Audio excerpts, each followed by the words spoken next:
Hey everyone, welcome to Julie Noted. Today we are going to be discussing the ever-continuing Biden administration's student loan forgiveness saga, and it is ever continuing. Basically, Biden launched this overreaching student loan forgiveness program last year in August of 2022. The Supreme Court last month declared it to be unconstitutional, and the Biden administration in recent weeks has said, well, so what? We're just going to overrule the Supreme Court's decision and continue it anyway. Now, some of this can be a little bit confusing. I find that a lot of mainstream media networks don't really cover this particularly well because they don't explain what was proposed a year ago. So today I'm going to give you some background information on what that plan was, why the Supreme Court ruled it to be unconstitutional, and then what the Biden administration is saying now to keep it going. So back in August of 2022, the Biden administration presented two student loan forgiveness plans. The first was a plan to forgive $10,000 in student loans for all federal student loan borrowers, with postgraduate incomes that were less than $125,000. So this was supposed to be a one-time thing. You get a $10,000 payoff from the federal government if you have federal student loans and you make under $125,000 after your first year of college. That was plan number one. Plan number two was called the Public Service Loan Forgiveness Program. This applied only to federal employees who got federal student loans. So the first one was for everyone. The second one is for federal employees only. This was an agency by agency, department by department forgiveness program. And what it essentially held is that it would give $10,000 per year of forgiveness for 6 years. But after the end of 10 years, if you are still a federal employee with federal student loans that you owe, then the government will take away all of those loans. They will take care of it for you. Now, there used to be a rule that the government would only forgive student loans if you still had an outstanding balance after 20 years of your working for a federal agency. So President Biden cut that in half, lowered it to 10 years. Let's just pause for a moment before we move on with some more details about this, why it is and was a bad idea from its conception. It's just plain sleazy, because in addition to this second plan extending forgiveness to federal employees who got federal student loans, it also singled out specific employees at nonprofits and approved educational institutions that would also qualify for this forgiveness. So it really wasn't just pertaining to those who were in public service. For instance, members of teachers' unions were also available to have their student loans forgiven under this plan. People who worked for the Center of American Progress, which is a leaning is generous, it is a lefty nonprofit. Planned Parenthood employees were also eligible for this student loan forgiveness program, and also employees at Harvard and Yale. Those were the specific nonprofits and institutions that the Biden administration singled out. So let's just call it what it is. The Biden administration was wanting to pay people to be liberals. Why else would you single out Planned Parenthood and the Center for American Progress? Their employees are eligible for student loans, but people at pro-life nonprofits are not. That's pretty clearly some favoring depending on one's political views. Also, for all that the Biden administration, and specifically President Joe Biden, talks about democracy, that was a huge selling point of his 2020 presidential campaign, and it is a big selling point that he is trying to perpetuate for his 2024 re-election campaign. He says we're in a fight to save democracy. Well, how is it democratic to just give student loans to people who are employees at specific nonprofits that you like and that are of your political favor, but then you won't give it to those that you don't like and aren't of your political favor? That is blatantly, explicitly anti-democratic. Not to mention that this plan would have costed I need to go back to school. Costed, oh Lord. This plan would have cost taxpayers $500 billion over 10 years. Because here's the thing about student loan forgiveness. It's a misnomer, okay?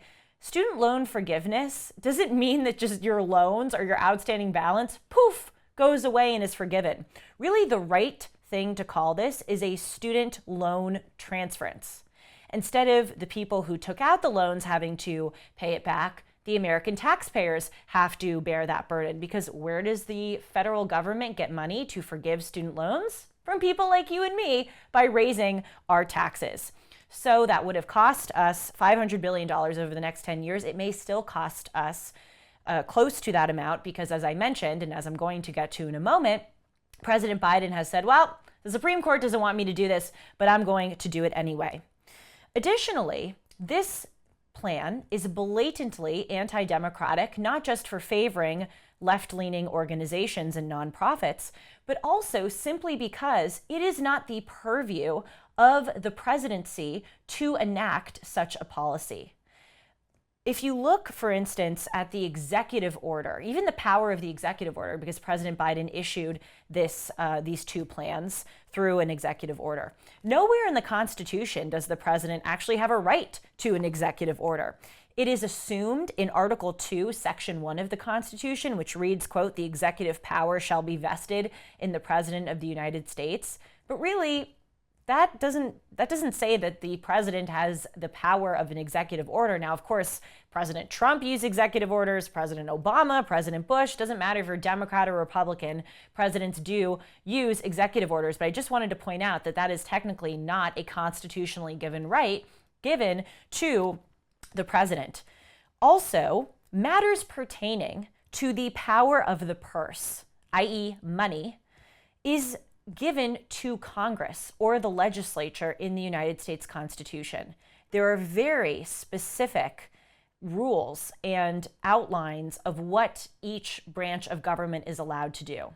And it is very clear that Congress, the legislature, not the president, has the right to collect taxes, pay debts, and borrow money. So really, if there would be a student loan forgiveness program that would involve raising taxes for Americans to forgive some federal borrowers, that should be something that the United States Congress decides upon, not the president. And by the way, the former Speaker of the House, Nancy Pelosi, agrees. She acknowledged that it is not the job or the power of the president to do such a thing. I'm quoting her from 2021. She said, quote, "People think that the president of the United States has the power for debt forgiveness. He does not. He can postpone, he can delay, but he does not have that power." And she went on to say that student loan forgiveness can only be accomplished through, quote, "an act of Congress." So if it's not in the president's purview to initiate such a sweeping student loan forgiveness program, or just a student loan forgiveness program, period, how was President Biden allowed, at least for the interim, to do it? The answer is COVID. All roads, it seems, lead back to COVID. So basically, in March of 2020, when COVID hit the scene, and boy did it ever, President Trump, declared a national emergency. And that national emergency extended into the Biden administration when President Biden was inaugurated in 2021. And it would seem that, a year into COVID, it might be time to suspend that decree of a national emergency. Well, no. President Biden saw that it was advantageous because presidents have more powers to do more far-reaching things under an emergency than they would have in a non-emergency. So President Biden extended the federal government's calling COVID a national emergency all the way until May 11th of this year, May 11th, 2023, which was over 2 years since COVID, as I say, hit the scene. He continued that COVID national emergency. So there is an act that was passed in 2003 that is called the HEROES Act. And this was the act that President Biden looked at and claimed he had the power to give student loan forgiveness under that statute. What the HEROES Act says is that it authorizes the Secretary of Education to waive or modify any requirement or regulation applicable to student finance assistance programs as deemed necessary with respect to a national emergency. So you see here how these two things go together. President Biden extended the national emergency, and then he pulls up this HEROES Act, which says that the government can forgive student loans in the case of individuals being affected by a national emergency. But the HEROES Act very specifically outlines who this would apply to. It says that student loans could be forgiven or modified for someone who is serving on active duty during a war or another military operation, is performing qualifying National Guard duty during a war, operation, or emergency, who resides or is employed in an area that is declared a disaster area, or who has suffered direct economic hardship as the direct result of a war or a military operation or a national emergency. So it's clear here that, this act was passed in 2003 to create a situation where if a World War II happens and all of these people have to go or World War III, I should say, a subsequent World War II, a World War III happens, it would allow the government to help people who are protecting our nation. This is not fair to use it for COVID, especially after COVID wasn't a national emergency.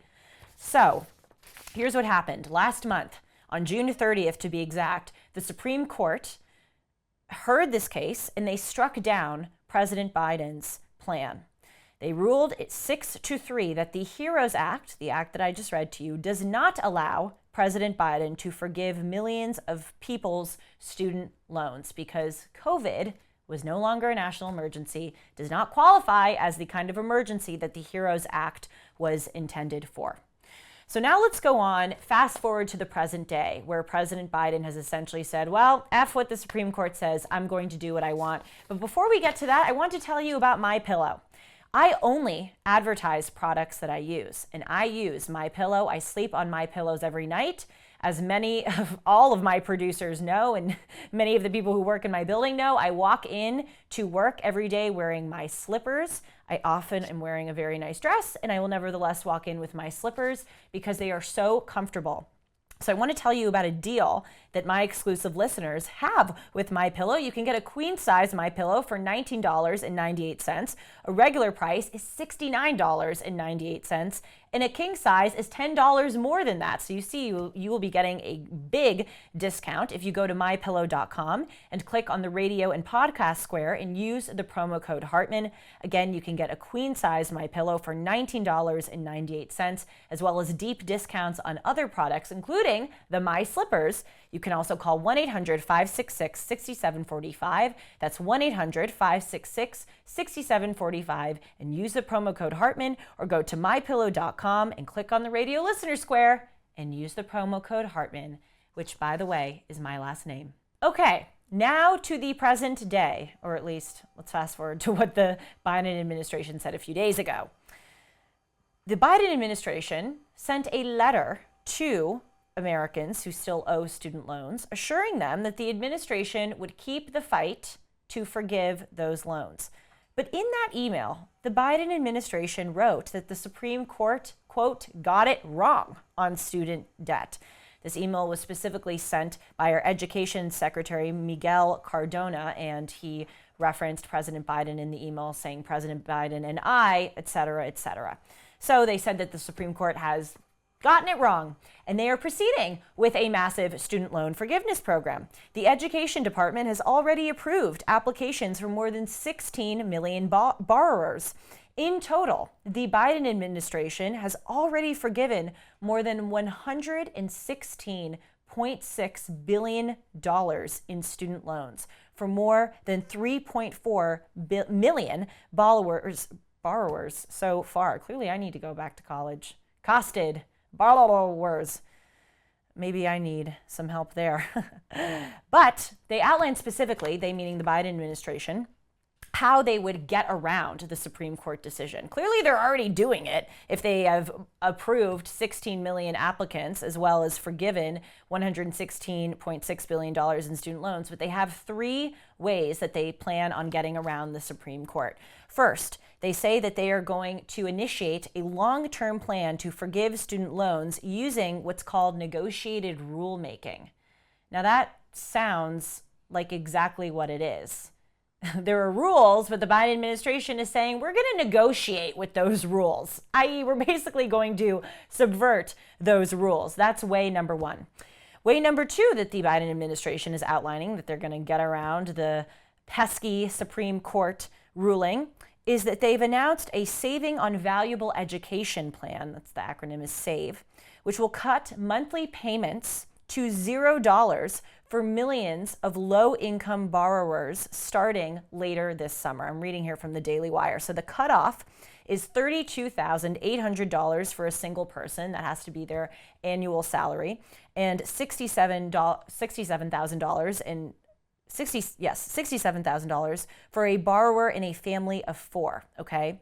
So basically, if you don't make a lot of money, the Biden administration is now going to forgive your student loans. Look, that may sound great. That may sound like something that we may want to get behind, but we cannot just go against the Supreme Court. If the Supreme Court has said that this is unconstitutional, as much as we may want it, the Biden administration has to follow that, but they're not. And then reason number three of how they plan to get around it is that they say that they will protect borrowers from negative consequences if they have late or partially paid payments. And one example of how they will protect borrowers is to prevent a hit to their credit score. So in addition to the 16 million borrower applicants that have been approved and the $116 billion that have already been forgiven, the administration has announced that going forward, it will forgive $39 billion in student debt for about 800,000 more borrowers, okay? We are $31 trillion in debt right now. This is going to cost the American taxpayer several billions of dollars over the next decade. It is financially irresponsible for us to pursue this. It is blatantly unconstitutional. It is not in the purview of the President of the United States to do it. The Supreme Court has told the Biden administration that they are not allowed to do it, but nevertheless, they continue forward. And I will end on a note that I brought up at the beginning, but it is really worth mentioning many times. This is coming from a president who says that it is his job and it is his goal to, quote, defend democracy. We are seeing a display here of how President Biden has no such regard for democracy. Thank you all very much for joining me. I hope that this was informative. Please leave a comment down below if you have any questions, or you can also email me at julie@julie-hartman.com. I love hearing from listeners. Take care, everyone. Be well.